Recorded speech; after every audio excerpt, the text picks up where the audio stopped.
we'll just continue going. Roster, this is our agenda for tonight. We have roster maintenance. We're going to talk a little bit about instructor notes, value-added feedback, adjunct agreement, video evaluation, syllabus acknowledgement, and then we just want to hear a little bit from each of you. Before we begin, please, it's very informal. Jump in, ask questions, add some insight, and that's it. Am I missing anything, team, before we get rolling? Okay. Roster maintenance is Angie. Hi, everybody.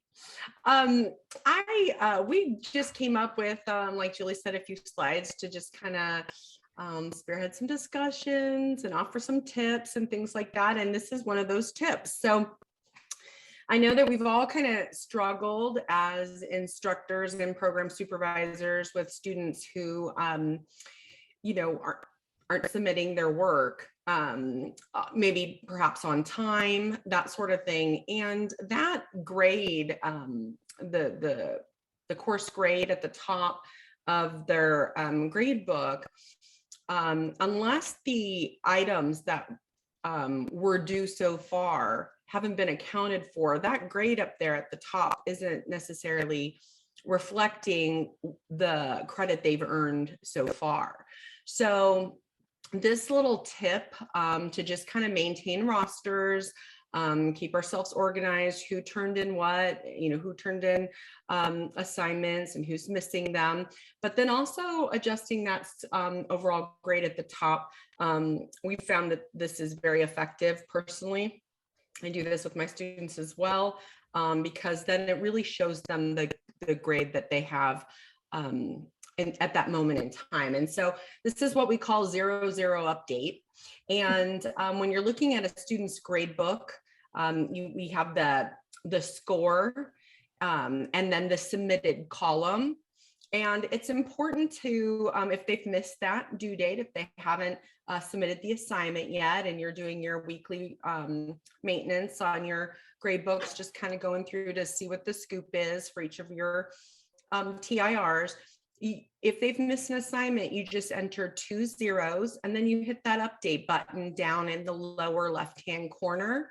And then that will refresh the grade book screen there and show the grade they've actually earned there at the top. I typically, for my students, it prompts an email where they'll email me and say, oh goodness, I didn't realize I missed a due date. I see that I have a C. I think I had a B 5 minutes ago, kind of thing. And that gets that conversation started. But it's also, more than anything, just an accurate representation of the credit they've earned so far. And so that's just a little strategy that you can do as you're kind of looking through your grade books, and then to students, aren't surprised after they've missed a few assignments, perhaps if they're running behind and that sort of thing, that they're not having that more inflated grade there at the top. And yeah, so that's just one little strategy. I know some of you are aware of this. It's just really important that each of the columns has a 0 in it and not a 1. And then the student, when they do submit the assignment, it just overrides that and populates them correctly. And there's nothing extra that you have to do to adjust that in any way when they do submit the assignment. So just like a little tip or trick for you to kind of update those grade books, and yeah, just keep that overall grade representing what's been submitted so far. I have a question. Yeah, sure. And I know I emailed it to you earlier today, but hi, Andrea. Oh yeah. Oh, and there's Andrea. Okay. I'm here. They're at the keynote. All right, she's on a field trip, everyone. This is called I'm in LA, but they're at the keynote speaker, so I left them safely. This is great for our first years, but what about our good point second years? And my issue is I put in, like, if they've done 3 of the 5 blogs, or they've done them late. In the submitted, do we put in how many they actually submitted, or should we put in what should have been submitted by then? So that's a great question. And you're absolutely right. This is really something that's going to apply to the first two, for the first 2 courses, because those assignments, the blogs, and the flips are combined like that, that it's not going to represent that same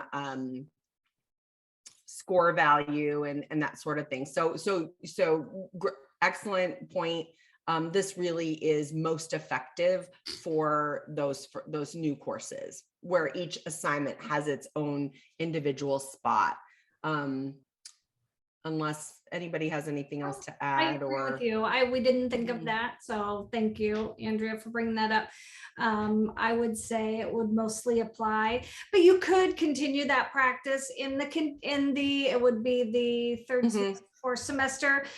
You would just probably on the webinars, I would just leave it as is. Oh, not the webinars, the blogs and the flips. Mhm. So I suppose for like a lesson plan, a 0-0 update would definitely adjust that score, that sort of thing, or an evaluation that stands, anything that stands alone. Okay. But you're right, the combo line items, that's not going to work. Well, and the other thing about the combo is they just have, which I understand, and that's why I'm really like the new system.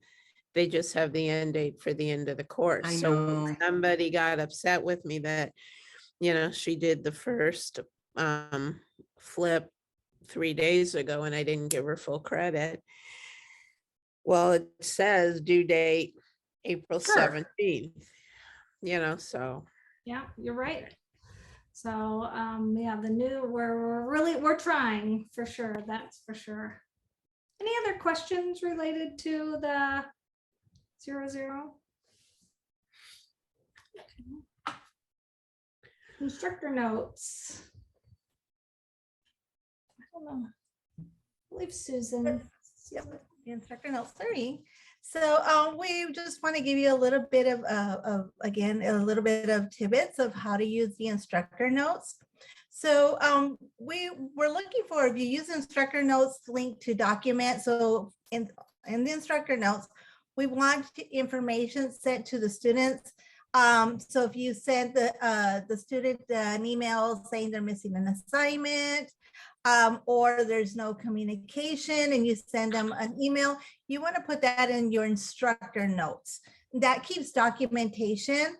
And also we want, if they've received any information or emails from Field Experience, Liaison, or Success Coach, you want to document that in your instructor notes. That, again, good information for us. So if we have any, we need to go in and look at the grade book and look for any correspondence. We just have to look in the instructor notes. Everything is there for us. Any responses from the students. So the student responds to one of those emails that you sent out, this referring to missing assignments, or their, they may have from Field Experience or Liaison. You also want to add that as well so that we can see the responses. Okay. And then in the student notes, for student notes, you only want to document emails sent to the student. So if you want to follow up, so whatever email that you sent to the student, you may also want to put it in the student's note, because more than likely they're not going to look at their emails. They may look at their grade book and they're going to see they have a note there, and they may click on that and look at that. So that's another way of communication. Information to share with the students. Again, it's reminders to do syllabus acknowledgement, missing assignments.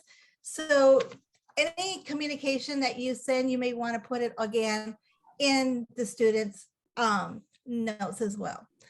Any But just to questions? clarify, it's not required, right? No, it's not required. Okay. Right, it's not required, but it's just easier for you to have documentation to look for instead of scrolling through all your emails, just in case if you have a student Okay, and then we also want for your paperclip attachment, we want that all student teacher intervention plans must be attached to the grade book as well. So you may want to make sure that those, if you have a step, that they are on the paperclip attachment as well. Okay. Any questions? No. Okay.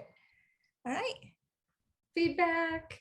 I just want to thank you, and I know on behalf of the team as well, it's so great, like the inspiring feedback that you're giving your students. I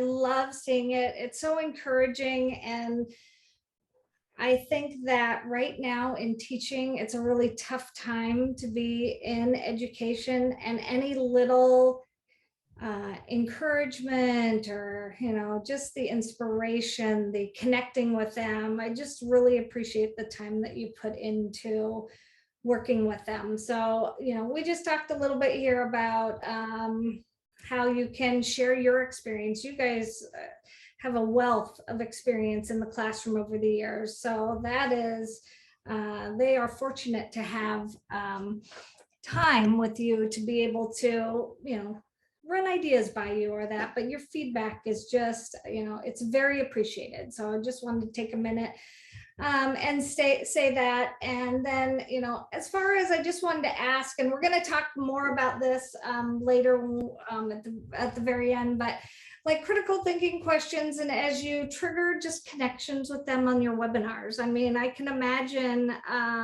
when you're meeting, just being able to connect with others that are going through the same thing they're going through makes it a little bit easier. So, so any questions on feedback, giving them, whether it's oral, written, anything like that?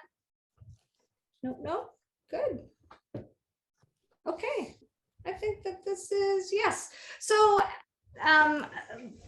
this is the difference in, I do recall last fall, we had one call, I think in the very October. I wasn't able to go. I think I was under the weather, but as you know, as an adjunct faculty member now, you get that at the very beginning of the semester, you get the acknowledgement.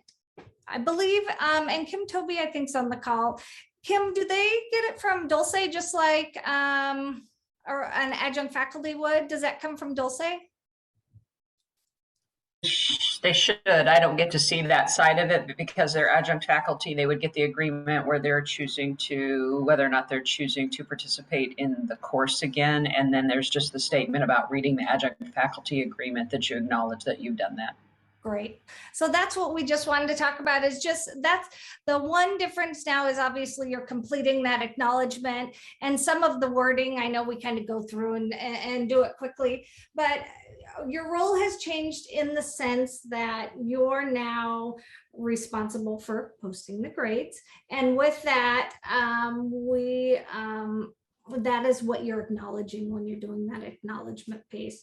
And so we just wanted to bring that up because we wanted to give you green light, so to speak, that for AA, AC, AD, and AE, as long as it is no earlier than the Sunday before the original course end date, you can start posting grades. So I didn't even ask my team. The first end date, what would you say that is? Is it the 16th, the day before Easter?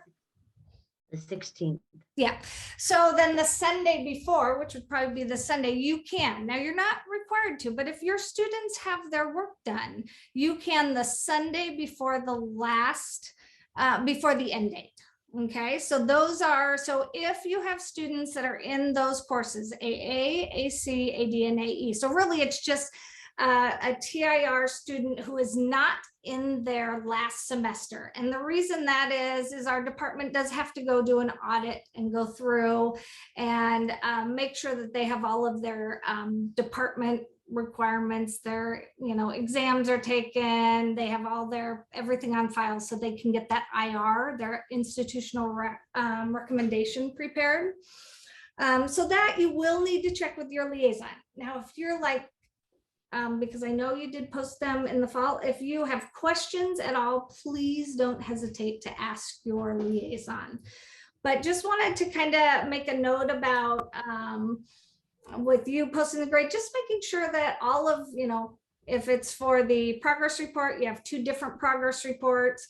Signing that acknowledgement is just saying that everything's in its correct place. It's an official record for the student, and you have everything that needs to be in there. What makes it nice, and I know not all of you have the new course with AC and AD, most of those documents, if not all, are embedded within the course, so you don't have to worry about that. I know that with it would be AE and AF, you are going in and putting those paper clips and attaching it. So just making sure that you have the right thing attached to the right place is really critical now that your name is on the course as the instructor. And that's probably maybe you have an idea of why at the end of the semesters before, when the instructional liaisons oversaw the courses, they were a little bit frantic. We all would get at the end trying to post all of the grades because they have to go through and check every single thing because their name is attached with the course grade. So if it ever came back to us, we would be able to support the grade. Any questions on that?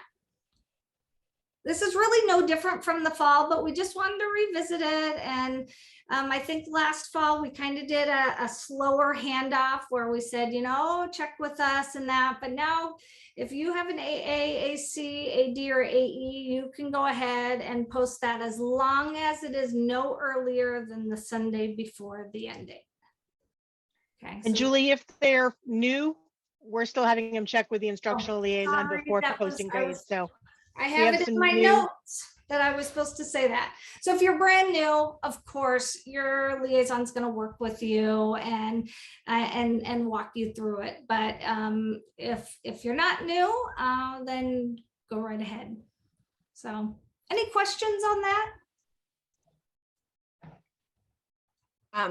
I was just going to say, I'm glad we covered this because I think when we accept or we, acknowledge that offer, that kind of feels sometimes like that's what it is. It's just accepting when really it's about academic integrity.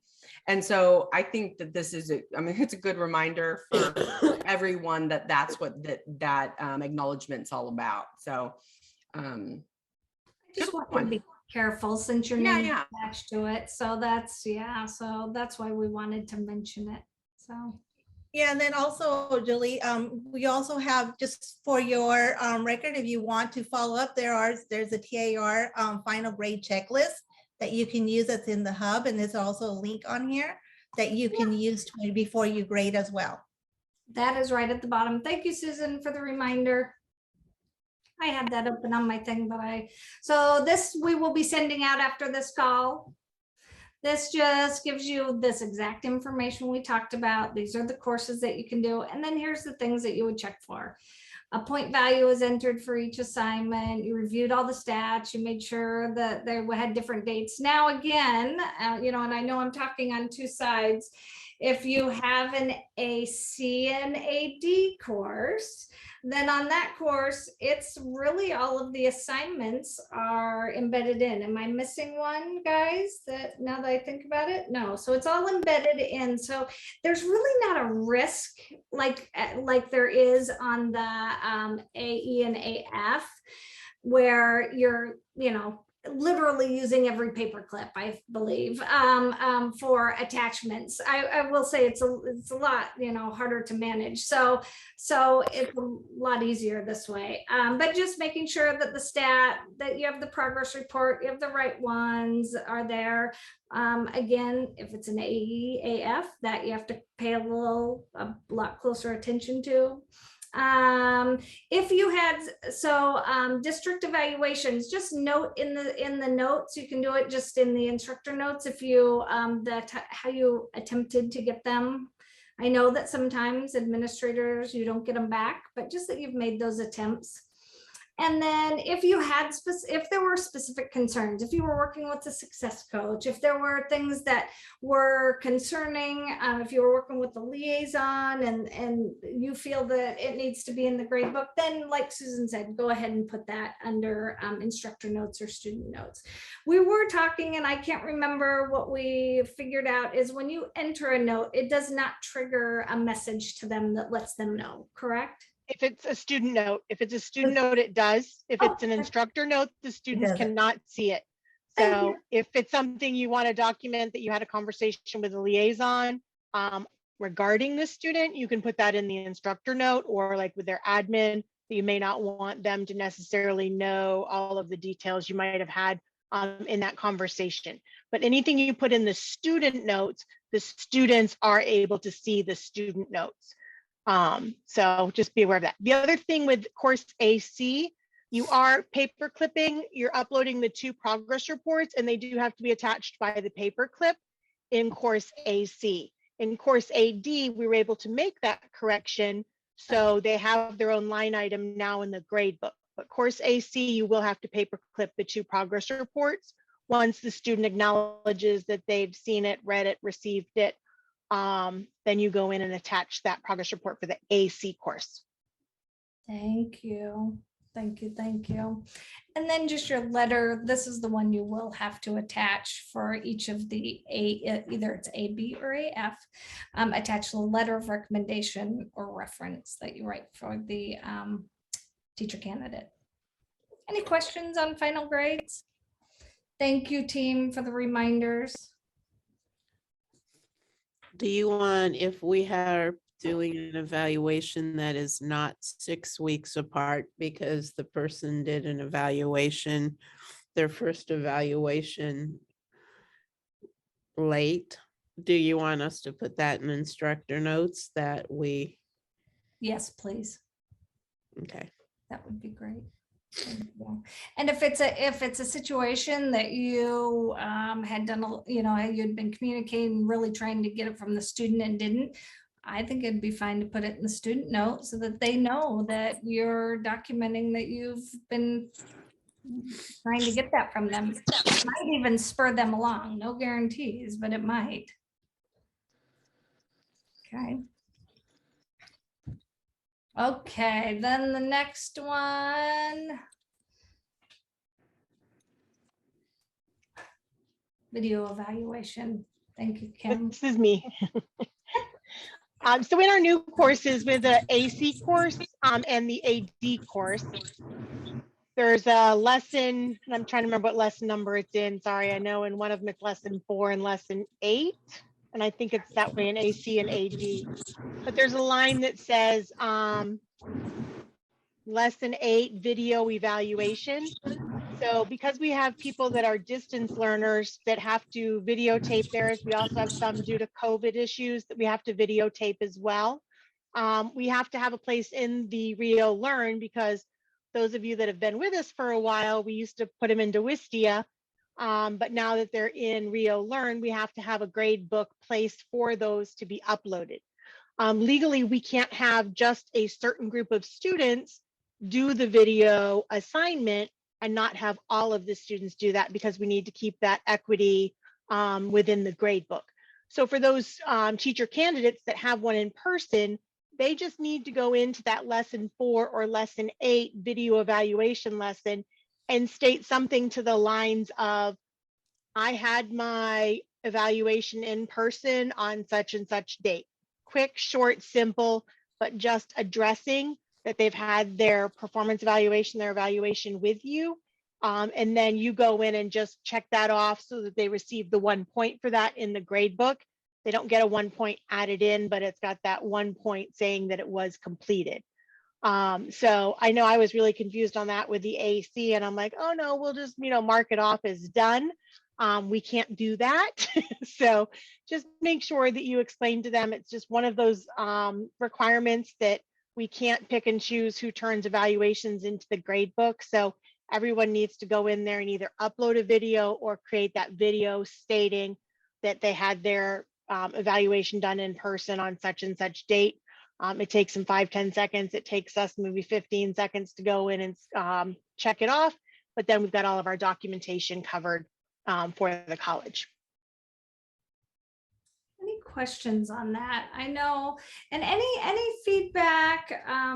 We've been working with our technology department on the video tool. Has anyone had recently any difficulties or students who have had difficulties? Because they've really done a ton of work on it, and each time we all have tested it as a team, and we haven't had any issues lately. Of course, there's those anomalies, and so but just let us know if you do. We're really trying to listen to you and get to the single sign-on, so we have one place to go to for students, and we're not hopping around to Wistia and all sorts. So that is truly, we are trying to improve the experience. This is, they had used this tool a little bit in foreign language, but their videos were maybe 2 or 3 minutes at the most. So we really have challenged them with, we told them we needed at least an hour. And so at first they were like, we'll see if we can figure it out. That was probably 3 or 4 years ago. And then they've just been, really trying. So we are super excited of the progress that we're making, but we know with that progress comes frustration as well, trying to launch something new. Julie, do you still have that video correction thing for the one that doesn't work? Video correct. Yes, we still have that document, Ron, for them to go in and fill out, that if they have video issues, because that helps IT or the people that we're working with in program development, that of course development, that helps them to go in and figure out what some of those issues may still be. Seems kind of strange because even in a class, 2 different students one of them, it works for both 4, 7, and 8. And then the other one, it doesn't work at all. So I don't know. That could have to do with their. So that thing hasn't been too on totally their end. fixed. For my part, it really hasn't totally been fixed yet because I still have, and I think maybe it might be something to do with the double class, I mean, like the AA class and the AB class. Well, and I think what the challenge too is that they're working with all sorts of computers, laptops, bandwidth, memory, computer memory for the student. Pop-up blockers.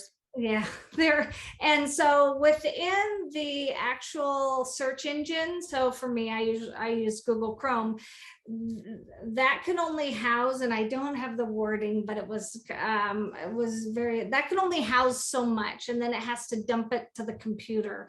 And so those were the obstacles. Now they have been able to download, like, I think they did it for about 2 hours now. So they've gotten to be, but definitely, Ron, I'm not saying that that's not happening with students. We just need to know a little bit more. And we do understand that these students are coming and using a whole new platform, a whole new LMS.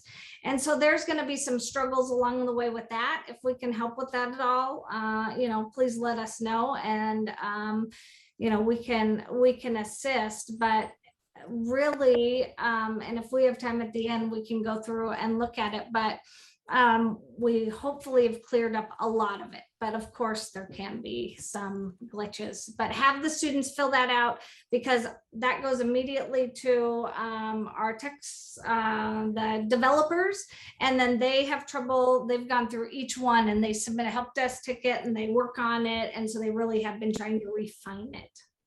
Okay. Yeah, so please let us Sounds good. know. So Kim, I have a question. So I've got a couple students who uploaded their video into Wistia because that's what they've been used to, and it's already there. So can they notate that in where it's located? Like, it's located there, it's just not where it should be in the new platform. Is that okay if they just notate? Yeah, that would be fine. We would do want to get to a place that the end game is that we discontinue our paying for Wistia. That's our end game because we invested so much, in this. So just so you know that, it won't be at least for probably at least a year and a half. So because we have to go through the last two development of the last two AE and AF student teaching courses. So absolutely, just make a note that it's located in Wistia. That way we still can get to it if we need to. Not a problem. But just so everyone knows, the end, what we're hoping is that we can reduce the cost. So Thank you. yeah, absolutely. And the single sign-on as well. Anything else with video evaluation? And it's really just, the only other solution is that we have two separate courses, one for distance and one for in person. And I think Kim Toby would probably wring her necks.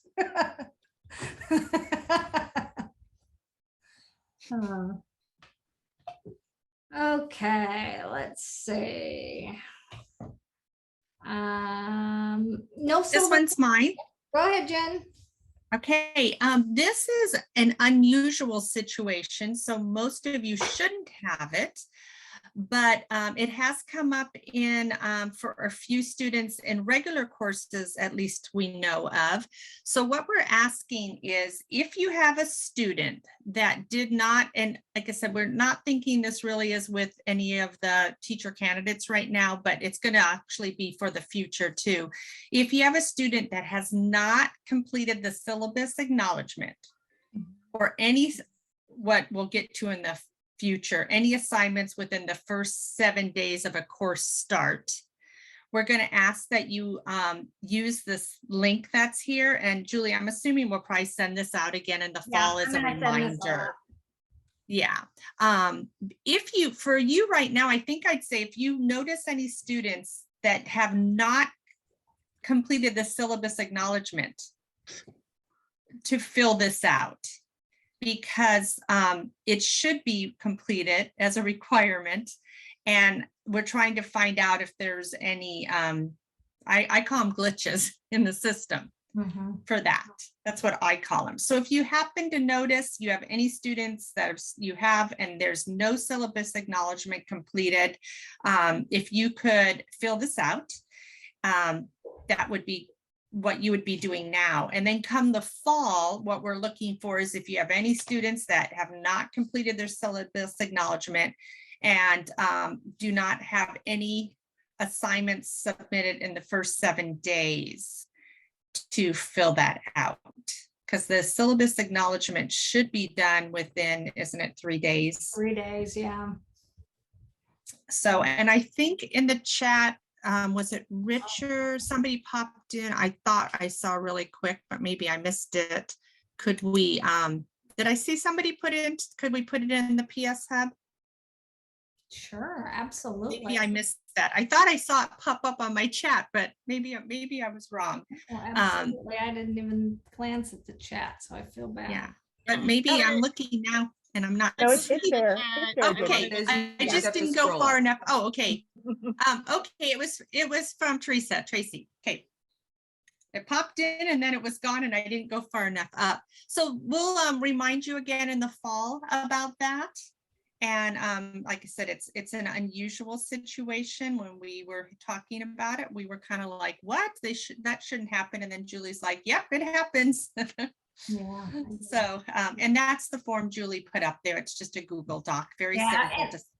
And it's just linked right here. I would be surprised if there is anyone, but if you see one, go ahead and fill that out.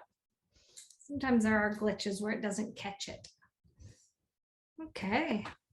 Then the next one, we just want to ask, and we just want to ask you a little bit, a few questions. But before we do, I want to give you some information around this.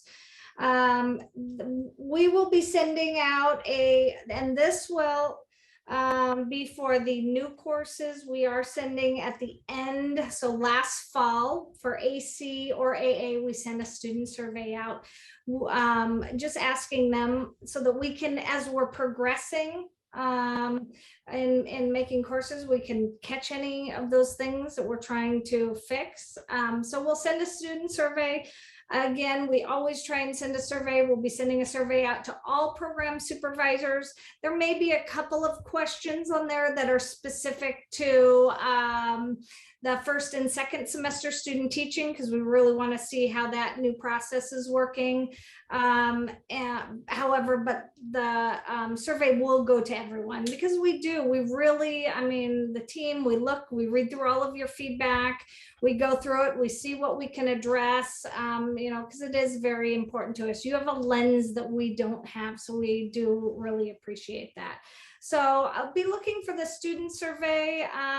Well, you don't need to look for that. That will go directly to students. We'll do that through the message center, probably by the first end date. So that would be on the 16th.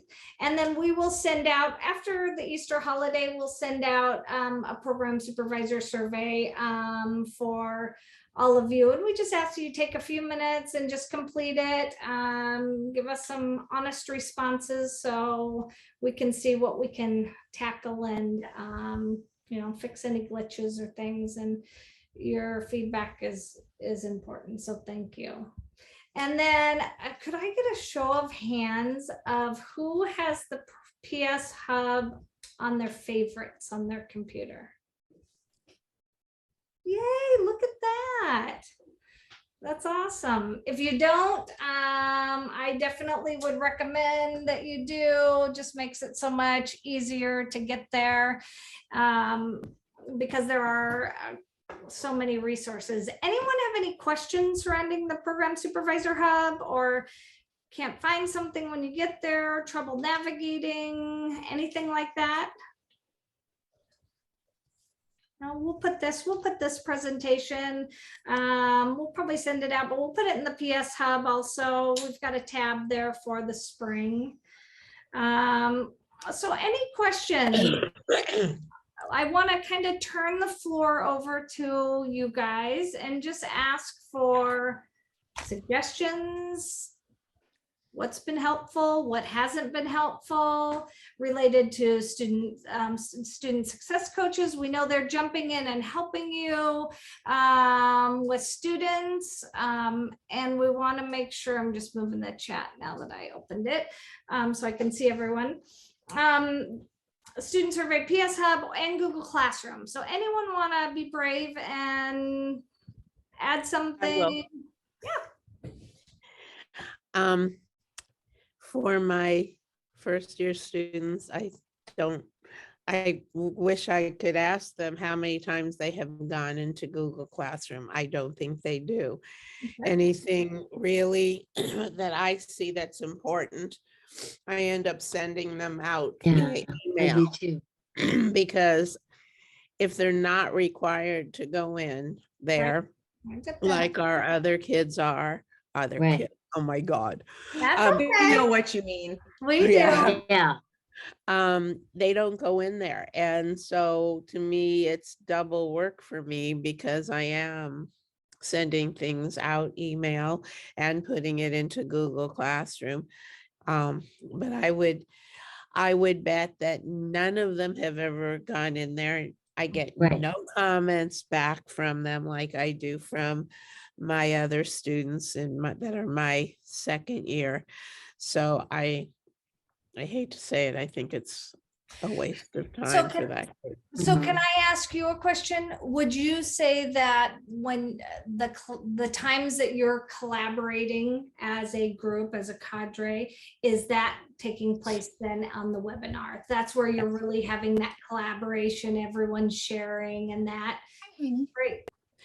And, going back to that too, I sent out something the other day that my niece did a thing that was an April Fool's joke, and it was hysterical.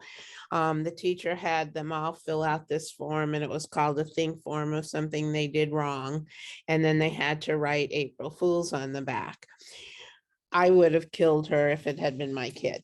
But the funny thing is, I thought it was funny, so I sent it out to everybody. So all of a sudden, somebody else sent something out to everybody email. So I think they're doing it on the webinars, but I think they're doing it within emails to their group also. Okay. We appreciate that feedback, Andrea, and we do want to hear it for sure. Absolutely. Totally get it. Thank you. Yeah, we do totally get it. So we will definitely take it back to the team and see how we'll move forward. I know there, the things we have to think about is accreditation and those types of things where we've written it into our, meeting ADE's accreditation process with technology and exposing, but I do believe, I'm going to go out on a limb and say that we have that covered within our courses. However, we will definitely be bringing it back to our teaching and learning meeting, and then we will update each of you and let you know. So, but thank you. Yes, that's the kind of, that's in feedback that's important to us. We don't want you spending any more time necessary to connect with students since you're already Well, in different And modalities. it's not just spending the extra time. I mean, I feel that if I'm going to spend the time to put something out, I want people to read it, and they're not reading it in Google. Mhm. Yes, absolutely. I do want to do a shout out to Kim Meehan. She's been so good about posting each week in the program supervisor hub. So I hope everyone has been enjoying that. I know that that is completely different than having one with your cadre, but Kim, thank you for always taking that on. Appreciate it. So anything else? Anything with student survey? So if we're talking about Google Classroom, I was actually having a webinar last night with my first semester students, and I told them, I said, what value are you guys getting out of the Google Classroom? Because I said, I've asked for feedback on things and nobody's responded. So are you actually reading them and just looking at it? Are you like super overwhelmed? Like, what's going on with the Google Classroom?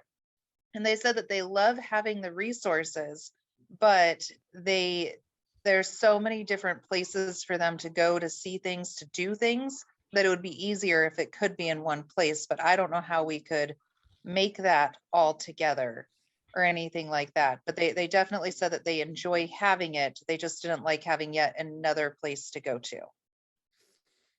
Thank you. No, that's good feedback. And I do know at the team, we did talk about, we said, maybe this is something that you determine based on the needs of your group.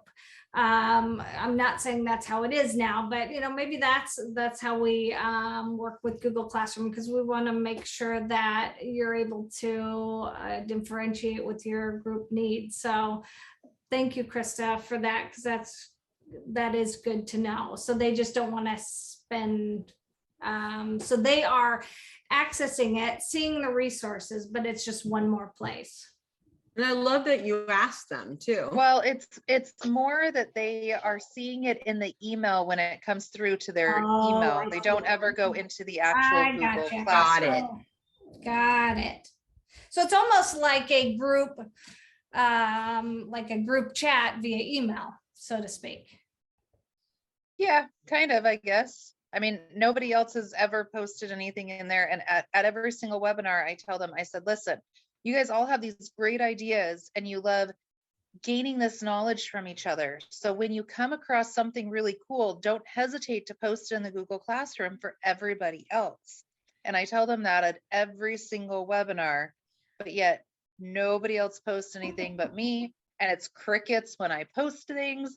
And so I feel like it's kind of, from my perspective, I feel like it's pointless, time-consuming work. But then when I ask them, they say that they get good value out of reading it. So that's kind of where we are. Got it. Absolutely. Sorry, making sure I get some notes down here.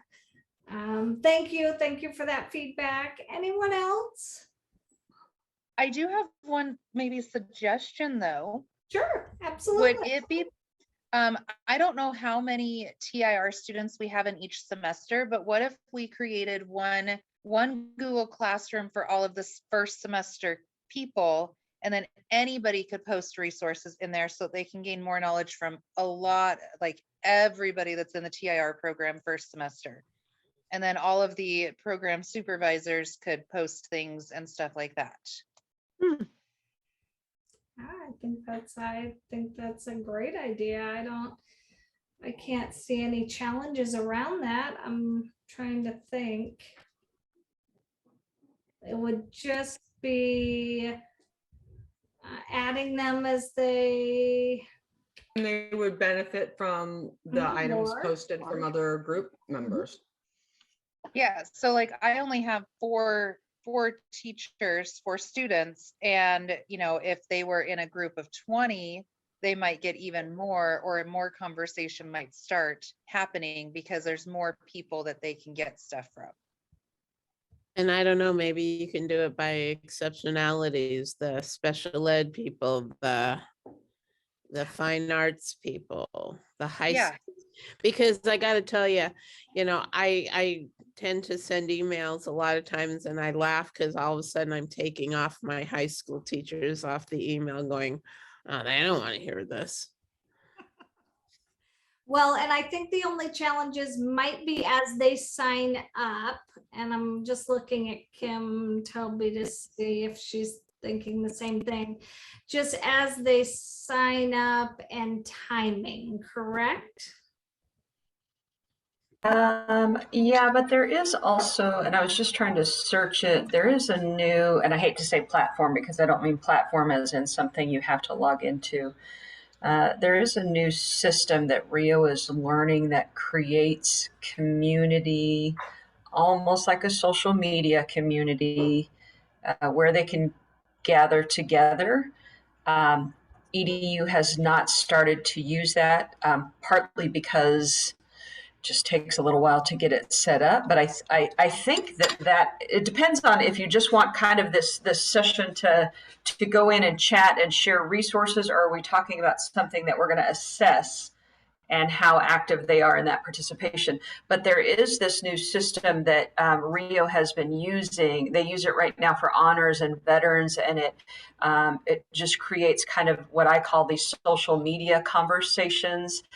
There's not a whole lot of monitoring, and that's the way they've wanted it. They've wanted it to be more for students.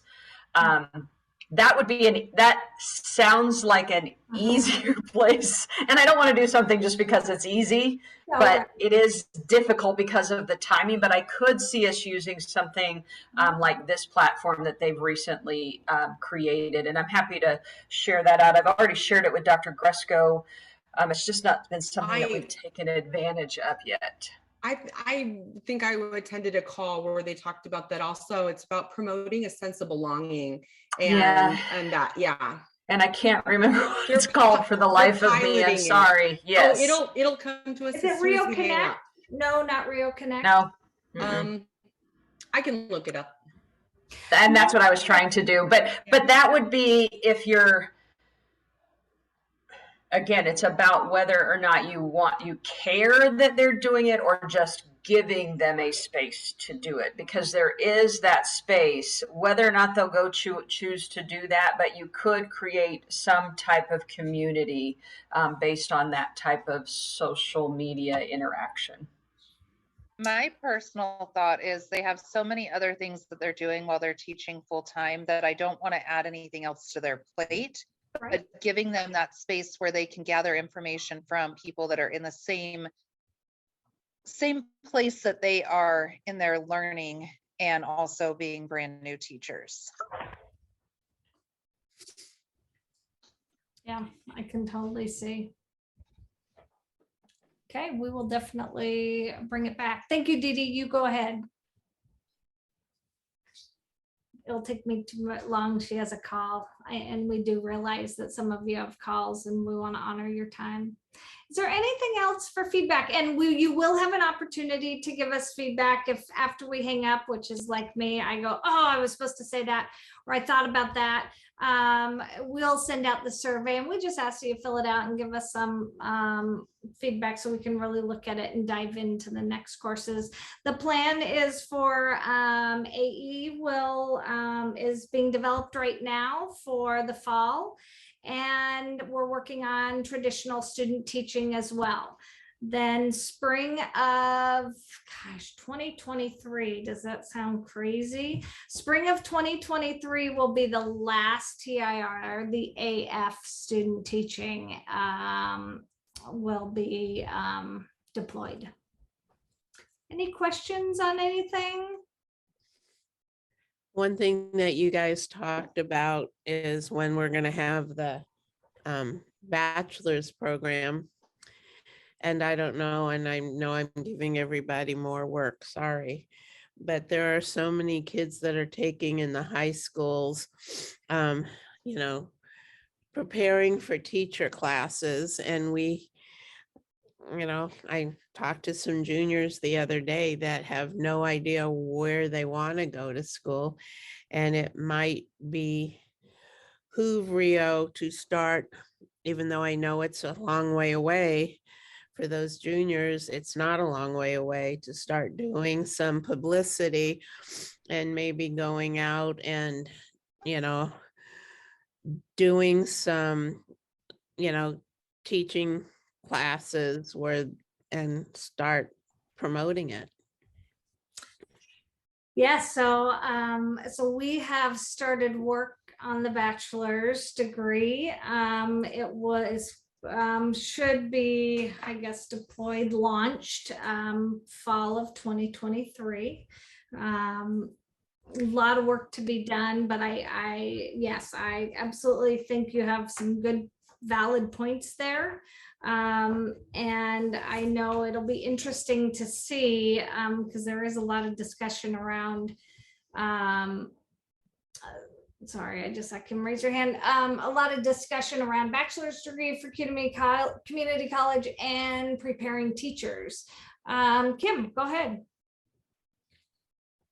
I was just going to say that we do currently, like I serve on the Ed Rising board, which has shifted a little bit in the last year in terms of what role our IHEs can kind of play in that process. But I did just get back from the state conference. And so this is why we often shoot stuff out to our adjunct faculty because there were 500 high school students that were competing in different things that will lead to a national competition. And so it's great for us to be around that. We know that we already have the dual enrollment programs, but one of the things is that Rio is very, as much as we're an online college, we're limited to the area in which we can offer dual enrollment programs to potentially transition students specifically into our undergraduate program. So some of those things are definitely in place. What we're really hoping for is that there's marketing money behind the bachelor's degree, and we're still waiting to hear for that. We put that funding in. It's just all of these other things need to take place. But I wanted you to know that we're out there. We're with the students. But it does take, I think you're right, it does take kind of that very intentional being on campuses, which a lot of our state universities can do. They've hired advisors to sit on or meet with our high school students. So I think that may just be an adjustment that we end up looking at over the next year to 18 months. But yeah, it does my heart good to see 500 high school students in one location who believe that they want to get into teaching. Some of them will choose to do different career paths, obviously, but come join us. Anytime you see stuff, they have a fall and a state leadership conference. Absolutely. They need people to come and do presentations. They need people to judge competitions. So anytime, if that's something that you're willing to help us with, let us know, and we'll share that with the State Department of Education. Would we, I mean, because of the going across boundaries. I mean, I am a retiree from the Combs District, which is Pinal County.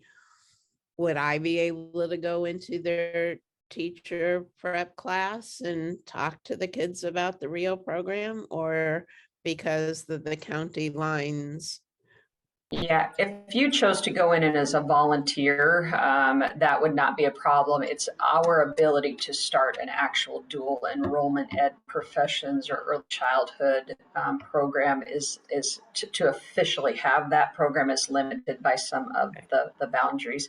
And Angie, I know you, powered by you put up the Rio Connect powered by Inscribe, and that is the platform that is more of a social media conversation, but our educator prep program is not yet fully participated in that.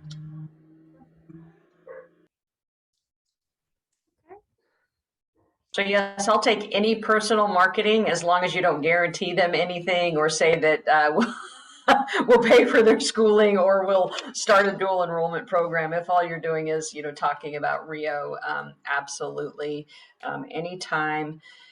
Anytime you all are at conferences, I hope that, to some level you're sharing the information out about our programs and not just the cost effectiveness, but the quality of the program and what we're doing.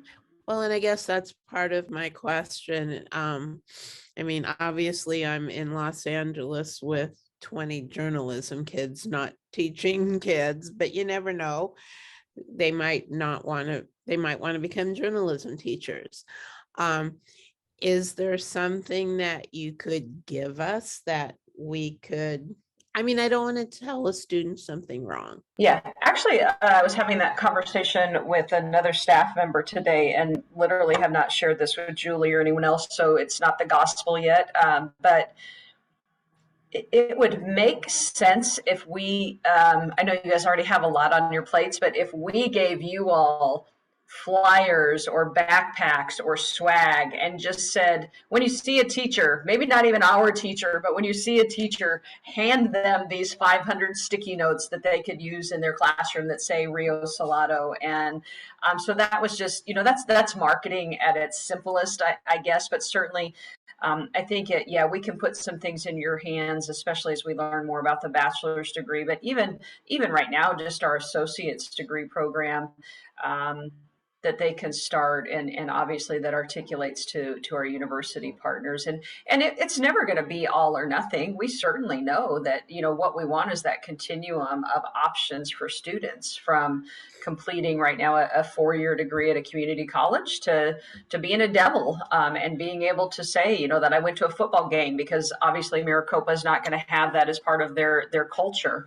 But we just want to, make sure that they clearly understand what those options are for you. So definitely we'll have that conversation, and I appreciate your willingness to be an advocate for the work that we're doing and the programs that we have.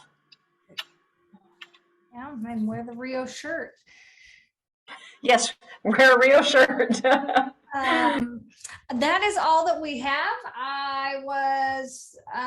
We're a tad bit over, but if you have questions and want to ask, I'll go ahead and stop the recording, but that is all we have. And thank you again on a Thursday night for taking time out to meet with us. We really just we'll do these each semester just to connect with you.